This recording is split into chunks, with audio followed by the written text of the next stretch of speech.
Yo, my dudes, what's going on? David here, and welcome to another reaction. This episode, we are diving into Marvel's Daredevil Season 1, Episode 12, called The Ones We Leave Behind. Hopefully, you've been enjoying the series. Hopefully, you're having a lovely day. Don't forget to like, comment, subscribe. Head on over to Patreon for the full, uncut, unedited reactions over there. Episodes extra early over there as well. But with that being said, fasten your seatbelts. Let's ride. I can honestly say I like this part of Karen. She seems very affected by what she just did in the last episode. She seems almost haunted by this. Really bad. It gets easier the more you do it. Alrighty. Nightmare. Is that why you're creeping around so late, to avoid him? Okay, first, there was no creep. You were just too whatever you were looking out the window to realize I stepped out of my office. And have you been hitting the juice? Because you kind of smell like a distiller. You're one to talk. Found you practically curled up under the bar at Josie's. They could never take you away from me. Sir? My money's on Leland, man. Not now. Go. I don't know why. I feel like it's Leland. I can wait. I'm still here. I'm not leaving. I'll make them suffer for what they've done. I expect nothing less. She's almost embracing his bad ways. You let them leave. Alone. Don't blame it on me now. He ordered me to stay. Don't blame it I on want me. as many men on you as possible.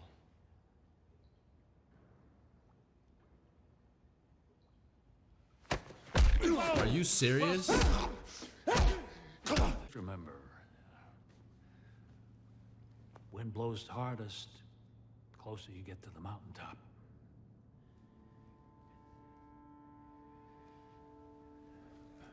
That was actually some pretty good advice from Leland.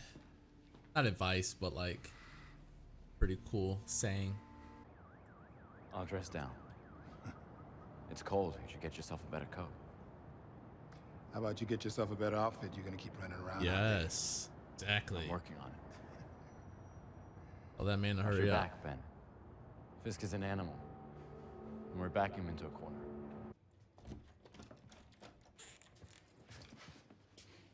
What's the people Manny's popping gonna up be on sneaking him? around tonight? Right? Why haven't you published a story about what Fisk did to his father? I told you I'd think about it. It needs to be out there, Ben. Can we talk about this tomorrow? I think they know that we found his mother. I think they know. Ah, that's the name, Visitane or whatever. There's certain parts of parkour I'm like, are you going for style points or are you going for effectiveness? Uh-oh, Fisk. I know you want to stay, but it's not safe at St. Vincent. There are people. I liked it there. They brought me a piece of zuppa every night before I went to bed. They have zuppa in Italy, Mother. You know what? Forget about the suspension. Clear out You're your fired. office. I'm done trying to help you.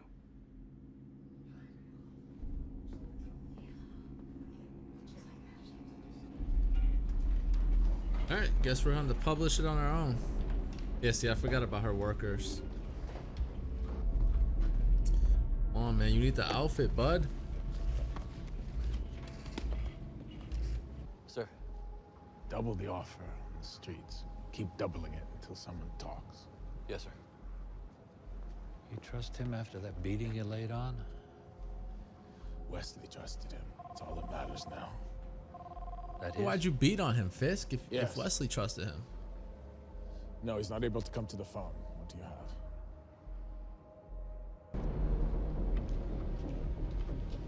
Come on, Leland, man. I feel like it's you, man. No, they will have nothing. You're gonna tell me about Fisk. Part of me was like, yo, can she fight?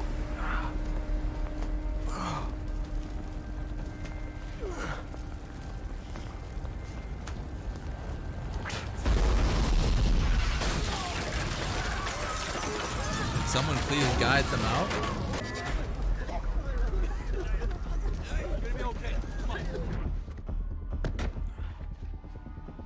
Police! Don't you move! Hands, let me see your hands. Oh, you picked the wrong day, bud. You picked the wrong day. Slowly, slowly. You're the guy. The one that killed Blake and shot those cops. What? Right? Where the hell are you going? I will visit my homeland and reflect upon the future. Home? China? It is a considerable distance farther. We shall not speak again. Fine, go! You think I don't have a fallback? You think I got this far without looking at my own damn tea leaves, huh? Wait, you think I'm gonna just... It's gonna change everything, Ben. It has to. One foot in front of the other. We I'll will send you the see. link when it's up. We will see. Go from there, okay? Call you in the morning. I don't like this angle. I feel like somebody's in his car. You're not alone. We never were.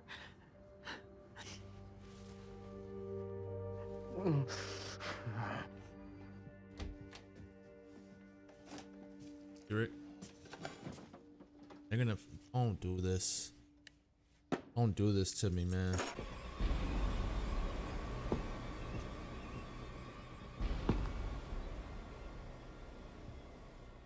Man, favorite people are dropping like flies out here.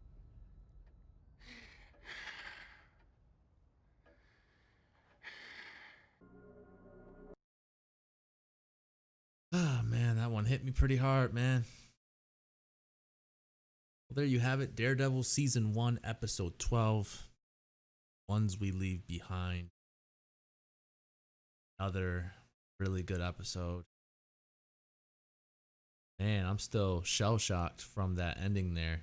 That is some pretty gruesome stuff. This is back-to-back episodes now where two people that I thought I was very high on, very fond of, that went out. That sucks really bad. Sucks really freak. But nonetheless, the show must go on. I'll probably episode-wise give that an 8. I thought it was really good yet again.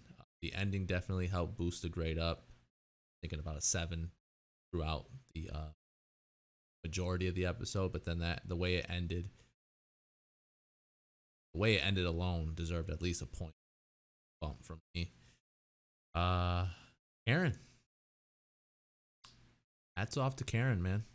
Karen actually brought it.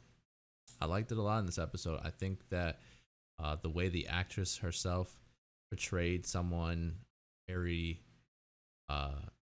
affected and sort of damaged by what she did in the previous episode, I thought she did a great job. I felt the emotions. I felt the sort of fear in her eyes, in a sense. Her emotion just felt very terrified, very not herself, and I thought she did a great job. Usually, I'm very critical of Karen. I, have said some very,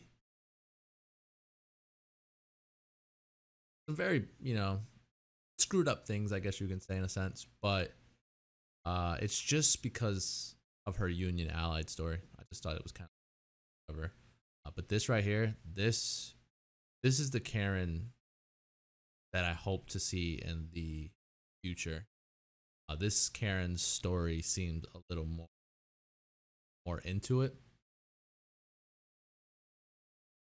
I just, for some reason, in the beginning of the episode and even throughout the episode, I was just kind of like, Karen's kind of slowly starting to grow on me because of this episode. So again, if she continues the strides that she's going, like she did in this episode, then this means great things for Karen, in my opinion. I think she did a really good job. Obviously, like I said, we pick up from last episode where she's very devastated. She is very, I don't know if we can say upset about it, but she's definitely bothered by it. And so we see her in the beginning, obviously taking on drinking. She's drinking hardcore. She's not sleeping at night. And they mentioned that it's kind of the trend around the Murdoch or Nelson and Murdoch firm, I guess you can say, where the office no one's really sleeping well. Foggy and Matt are still in their arguments. Foggy then goes to that ex of his and tries to pitch, a story to her to kind of sort of make her realize that she's helping the bad guy out. At first, she's not with it. She says she can obviously get in trouble. She mentions that it's a very career ending thing that she's doing by just listening to him. There's a lot. Now that I'm like sitting there thinking about it, there's a lot. I can add as well that I absolutely love every time Rick and Afe are together. I like that relationship a lot. I love his love for her.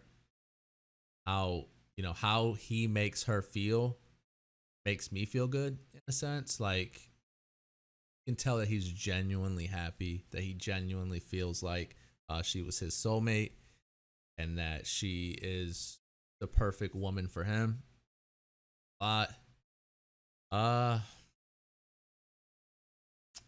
the aftermath of Fisk too, man. A lot of the aftermath of him obviously feeling very upset about what happened with Wesley. He then goes as far as beating up one of his men because they let Wesley go on his own. The way I see it, he simply obeyed somebody that seemed to be higher than he is. So he was asked, give me your gun, give me your keys. And when I asked him, me speaking as the man, when I asked for someone to go with him, me to carry, or for me to drive him to the location, all right, whatever the case it was, I don't remember the exact words, but I remember him asking for someone to go with him. Wesley said, no, we need all the men we can on Fisk. Then you beat me the way you beat me. Like, honestly, I think everyone that works for Fisk is working for Fisk out of fear. Not even like he's a good man, blah, blah, blah. No, it's just simply like he's the strongest man in Hell's Kitchen. Almost called it Hell's City. Hell's Kitchen, and he is just straight up, you don't want to be against him, so you have to just join him. You have to put up with it. Basically, that scene was pretty crazy too, where he's beating on him. Leland. Don't know, man. Leland just seems like somebody that is up to no good. I may be missing some dialogue. He confirmed that he is up to no good. Maybe he's not up to no good. I just have this gut feeling that he is up to no good. Obviously, Matt tracks down one of Gal's workers. At first, I was wondering, why are we even out in the street looking for something? He then hears, obviously, someone else who's blind, the stick that they use. And the crazy thing is that he's like not even suspecting it to be that person. But once the stick stopped and she got into the car, the light switch flipped. It's like, oh, yeah, that's the person I'm after. And so he runs, obviously, which is crazy. He caught, the fact that he was able to keep up, jumping on rooftops, it's kind of crazy. Again, I mentioned during my reactions, is it really necessary in parkour to do all the styly jumps and stuff? Or is it just one of those things where does it help aid the impact from falling? Is it just something that people do, again, to just be a style point? Or, is there a science behind the whole parkour and doing all those spinaroonies to land and stuff. I'm just curious. But basically, yeah, he catches up. He finds out that's where they're doing the heroin or whatever. He goes in there. Takes them out pretty easily. It was very dark in that factory.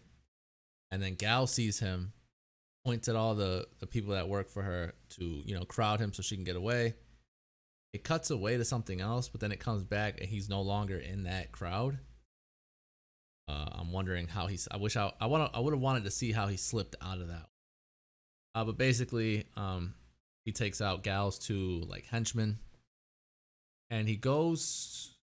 He mentions Fisk, and she like hits him, and it was like a powerful hit. It wasn't even one of those like hits that like really sit there and think about it. Like if your grandmother hit you right now, it'd probably be just one of those hits that I don't know. It's just, you know, you don't think that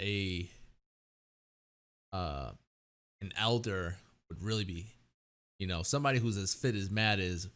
You wouldn't think that a lady of like her age be able to, you know, pop him as far back as she did. Maybe it's just she's been practicing and she knows that for, you know, X amount of years, and she just knows the weak spots or whatever. But nonetheless, she did a really cool maneuver to obviously get away from Matt. It actually hurt him enough, so she did get away from him. And so basically, Gal and Leland were talking, and then Gal said that she's leaving to her home country. And then Leland was mentioning something like, "You think I need you? Got, you know, this far without any of that," or something like that, something along those lines. And it was like, dude, is it like? I feel like Leland is like the one guy that's like been with us since the beginning that I'm just kind of like, is it you, buddy? Is it you that's been like poisoning people and, you know, doing these bad things or whatever? But yeah, basically, we get to the end, which still has me a little shooken up, where Yurik, and I knew something. I thought it was gonna happen in the car. It waited till it got to his apartment. I knew something was up. I knew something was up. It really sucks. Again, I thought very highly of Yurik himself, and I just knew it, man. I had this gut feeling something was gonna happen, and you know, like my gut feeling, it was true. It was definitely true. Fisk, you know, asked if, you know, if there was anyone else involved when you went to go talk to, you know, Fisk mom. And Yurik did what, you know, Yurik is going to do. I knew he was going to, you know, deflect it and make it seem like he was the only one there. Obviously, Fisk then asked him the most brilliant follow-up question from that. He mentions Wesley. Yurik has no idea of Wesley. And with that, by saying Wesley, he knew, all right, it wasn't you that killed Wesley, but I'm still going to kill you because you went as far as involving my mother in this. And the crazy thing is, Yurik wasn't even going to do any of that. He really wasn't going to go there. Karen literally pitched the idea to go to this nursing home for a place for Yurik's wife, and he tagged along, and he died for it. And it sucks. It sucks so hard because unlike this episode where Karen was actually really good in this episode, the previous episodes, I now add another death under Karen, and it's like, dang it, Karen, you got both of like two people that I think highly of basically killed, where you obviously, you know, killed Wesley in the last episode, and then here your actions to go to that nursing home without letting Yurik know, you know, got him in trouble. So it was like a domino effect, I guess you can say, and it sucks. But like I said, Karen was really good in this episode. I liked her a lot. She was actually in this episode a lot more than I would have hoped for prior to this episode, but I think she did a really great job in this episode. She was really, I cared about her story. I cared about her emotions. especially because like at first I was like, I'm telling you, man, I had no care for Karen, and you know, just seeing her affected the way she was in this episode, definitely a thumbs up in her direction, and hopefully we get more of that from her, because it was definitely some solid performances all around, especially from her. And yeah, that is pretty much the episode. I gave it, like I said, an 8. If you agree or disagree, please let me know in the comment section down below. And if you don't agree, please, by all means, man, write what your thoughts are in the comment section, and I'll definitely read over it and see, you know, from someone else's point of view and perspective, what it is that I may be missing or something like that. But that is all the time I have for this episode, so I will definitely talk to you guys later. Peace, guys.